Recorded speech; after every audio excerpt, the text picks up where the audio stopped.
Jadi ketahuilah perkara pertama yang wajib diajarkan oleh seorang wali dari anak ataupun seorang ayah adalah persoalan akidah.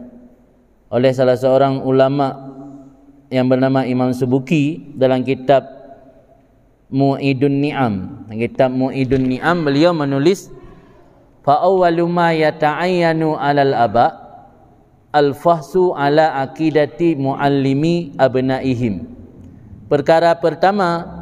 Hal pertama yang harus diperhatikan oleh orang tua adalah menyelidiki akidah guru anaknya sebelum mengecek ibadah furuknya.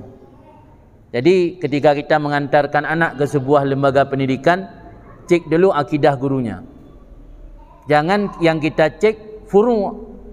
Mentang-mentang guru tersebut rajin ibadat, salat tahajud, salat malam, sementara akidah tidak pernah kita periksa. Ini bahaya.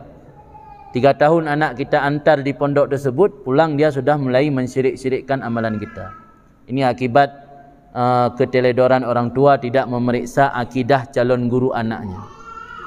Ini fatwa Imam Subuki. Jadi kata beliau, awwalu ma yata'ayyanu, hal pertama yang fardhu'in, yang ta'ayyun, harus diperiksa oleh orang tua adalah akidah muallim abnaihim, akidah guru anak.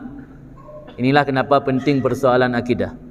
Banyak saudara-saudara kita yang mengesampingkan persoalan akidah, lebih melihat yang penting guru anakku dia bisa hafal Quran, guru anakku bisa hafal hadis, guru anakku orang rajin salat, rajin berjamaah, mengamalkan sunnah. Dia tidak pernah mengecek akidah.